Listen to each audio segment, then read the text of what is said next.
Hello student, आप सब कैसे हैं। आप सभी का हमारे इस चैनल पर स्वागत है। आज हम पढ़ने जा रहे हैं क्लास 10th की फिजिक्स चैप्टर 1 प्रकाश, परावर्तन तथा अपवर्तन। फिजिक्स का यह पहला चैप्टर है, प्रकाश का परावर्तन तथा अपवर्तन। आज हम इस चैप्टर में बहुत ही मोस्ट इम्पॉर्टेंट टॉपिक देखेंगे जो बोर्ड पेपर में हर साल पूछा जाता है। इस चैप्टर से प्रकाश वह भौतिक साधन है जिसके कारण हम वस्तुओं को आसानी से देख पाते हैं। प्रकाश क्या है? प्रकाश वह भौतिक साधन है जिसके कारण हम वस्तुओं को आसानी से देख पाते हैं। उदाहरण में है सूर्य, तारे, विद्युत बल्ब आदि।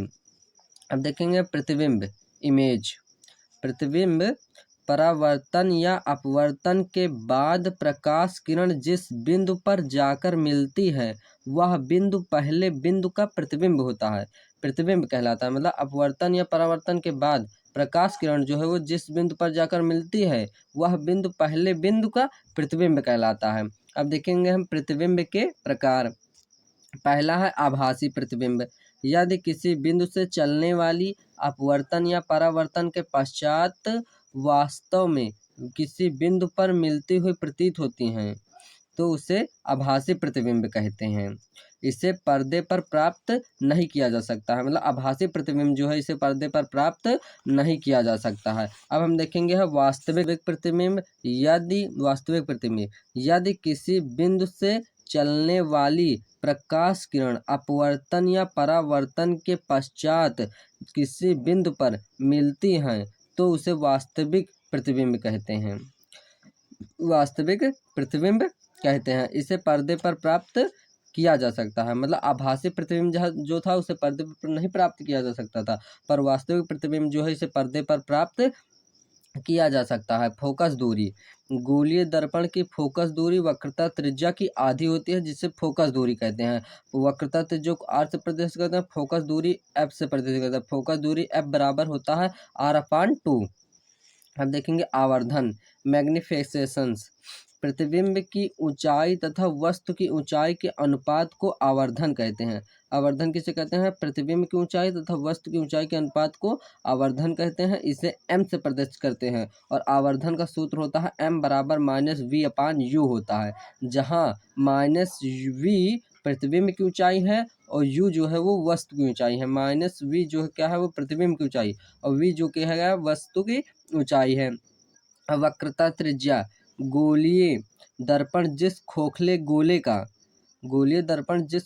गोले का भाग होता है उसकी त्रिज्या को वक्रता त्रिज्या कहते हैं। उसकी त्रिज्या क्या कहते हैं? वक्रता त्रिज्या कहते हैं। इसे r से प्रदर्शित करते हैं। इसे किससे प्रदर्शित करते हैं? इसे r से प्रदर्शित करते हैं। अब हम देखेंगे प्रकाश का परावर्तन, रिफ्लेक्शंस ऑफ लाइट। जब प्रकाश किरण किसी माध्यम से चलकर किसी तल से टकराकर अधिकांश भाग उसी माध्यम में वापस लौट जाता है प्रकाश का परावर्तन कहलाता है। प्रकाश किरण किसी माध्यम में चलकर किसी तल से टकराकर अधिकांश भाग उसी माध्यम में वापस लौट जाता है प्रकाश का परावर्तन कहलाता है। देखिए, यहाँ से किरण आई और ये एक तल है, इस तल से टकराकर इसका अधिकांश भाग इधर लौट जाता है तो क्या होता है? प्रकाश का परावर्तन कहलाता है। तो ये क्या है? ये आपतित किरण है और ये क्या है? परावर्तित किरण है। और ये जो बीच में है ये क्या है? ये अभिलंब है और ये तल है। तो आपतित किरण को I से, परावर्तित किरण को R से, और बीच में एक अभिलंब है। तथा परावर्तन के दो नियम हैं। पहला नियम, परावर्तन के दो नियम है। पहला नियम है आपतन कोण तथा परावर्तन कोण दोनों आपस में बराबर होते हैं, डेल्टा I बराबर डेल्टा R। पहला नियम हो गया। अब दूसरा नियम है इसका, आपतित किरण, परावर्तित किरण तथा अभिलंब तीनों एक ही तल में होते हैं। तीनों क्या है? तीनों एक ही तल में है। जैसे यहाँ पर देखो, आपतित किरण, परावर्तित किरण तथा अभिलंब तीनों एक ही तल पे हैं कि नहीं? यही ये दूसरे नियम में यही कह रहा है कि आपतित किरण, परावर्तित किरण तथा अभिलंब तीनों एक ही तल में होते हैं। अब हम देखेंगे प्रकाश का अपवर्तना का नियम। प्रकाश के अपवर्तन का नियम देखेंगे, रिफ्लेक्शंस ऑफ लाइट। जब प्रकाश किरण किसी एक माध्यम से आकर किसी दूसरे माध्यम में लौट जाता है प्रकाश का अपवर्तन कहलाता है। प्रकाश का अपवर्तन जो है क्या कहलाता है, जब प्रकाश किरण एक माध्यम से आकर किसी दूसरे माध्यम में लौट जाता है, प्रकाश का अपवर्तन कहलाता है। देखिए यहाँ से ये किरण आ रही थी और यहाँ पर ये परावर्तित हो गई है, ये आपतित किरण और ये क्या हुई, परावर्तित किरण। अपवर्तन के भी दो नियम हैं। प्रथम नियम है कि आपतन कोण की ज्या साइन एक्स तथा परावर्तन कोण की ज्या साइन आर का अनुपात सदैव नियत होता है, सदैव नियत होता है। नियतांक बराबर sine X upon sine R होता है, यह प्रथम नियम है। द्वितीय नियम, आपतित किरण, परावर्तित किरण तथा आयतन बिंदु पर डाला गया अभिलंब तीनों एक ही तल में होते हैं। क्या कह रहा है, आपतित किरण, परावर्तित किरण तथा आयतन बिंदु पर डाला गया अभिलंब तीनों एक ही तल में होते हैं। देखो यहाँ से आपतित किरण ये हो गया और ये जो है परावर्तित किरण तथा ये अभिलंब तीनों जो हैं ये एक ही तल पे मिल रहे हैं। ये दूसरे नियम में कह रहा है। नोट में क्या है, अपवर्तन के प्रथम नियम को स्नेल का नियम भी कहते हैं। ये बोर्ड पेपर में कई बार पूछा गया है कि स्नेल का नियम लिखिए, तो ये जो है अपवर्तन का प्रथम नियम जो है इसी को स्नेल का नियम कहते हैं। यही लिखना है कि आपतन कोण की ज्या साइन एक्स तथा परावर्तन कोण की ज्या साइन आर का अनुपात सदैव नियतांक होता है। नियतांक बराबर sine X upon sine R, इसे ही स्नेल का नियम भी कहते हैं। अपवर्तन के प्रथम नियम को स्नेल का नियम भी कहते हैं, आप इसे ध्यान में रखिए। अब हम देखेंगे दर्पण का सूत्र। दर्पण का सूत्र, गोलीय दर्पण। गोलीय दर्पण अवतल दर्पण या उत्तल दर्पण में इसके ध्रुव से बिंदु की दूरी u तथा प्रतिबिंब की दूरी v एवं ध्रुव से मुख्य फोकस की दूरी f होता है तथा u v f से संबंध दर्पण का सूत्र हमें लिखना है। क्या करा, गोलीय दर्पण, अवतल दर्पण तथा उत्तल दर्पण में इसके ध्रुव से बिंदु की दूरी u है तथा प्रतिबिंब की दूरी जो है वो क्या है, v है और मुख्य फोकस दूरी जो है वो f है। तो u v f से हमें संबंध निकालना जो दर्पण का सूत्र होगा। तो दर्पण का सूत्र है 1/f बराबर 1/v प्लस 1/u होता है। ये हमारा क्या है, ये हमारा दर्पण का सूत्र है। 1/f बराबर होता है 1/v प्लस 1/u, जो क्या हमारा, ये है हमारा दर्पण का सूत्र। ये हमें प्राप्त करना था। ये इसी से बहुत न्यूमेरिकल लगते हैं, आप ये सूत्र जरूर याद रखिए। दर्पण का सूत्र 1/f बराबर 1/v/1 प्लस 1/u होता है।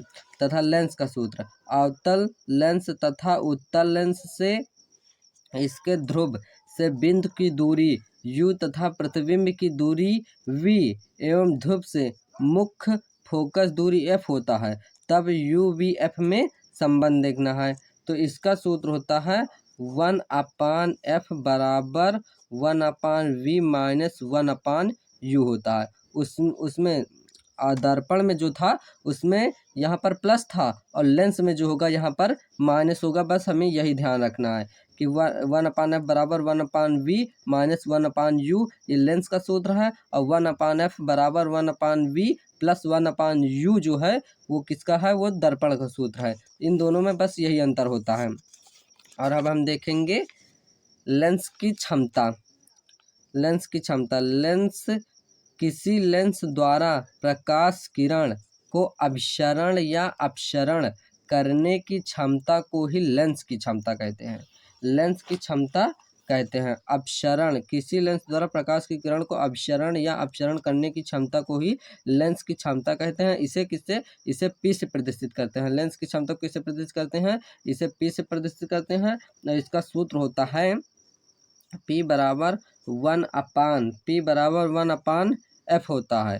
तो ये क्या होता है, ये मीटर में होता है। जब f हमारा क्या है, जब मीटर में होगा तो P बराबर 1/f, और जब यही P बराबर मीटर में नहीं सेंटीमीटर में होगा तो 100/f, जब ये क्या होगा सेंटीमीटर में होगा, सेंटीमीटर में होगा। जब हमारा एफ जब मीटर में होगा तो 1/f सूत्र लगाएंगे, और जब यही हमारा एफ जो है ये सेंटीमीटर में होगा तो 100/f लगाएंगे। एफ हमारा क्या है, एफ फोकस दूरी है। एफ बराबर क्या होता है हमारा, एफ बराबर है फोकस दूरी। एफ हमारा क्या है, एफ हमारा है फोकस दूरी है। एफ हमारे क्या है, एफ हमारी फोकस दूरी है। अगर मीटर में होगा तो 1/f होगा, और सेंटीमीटर में होगा तो सूत्र तो 100/f होगा इसका। सेंटीमीटर में सूत्र क्या होगा इसका 100/f, और मीटर में होगा 1/f होगा। अब यहीं पर हमारी ये वीडियो कंप्लीट होती है। अगर आपको हमारी ये वीडियो अच्छी लगी हो तो हमारे इस चैनल को लाइक, सब्सक्राइब तथा अपने दोस्तों को भी शेयर करिए।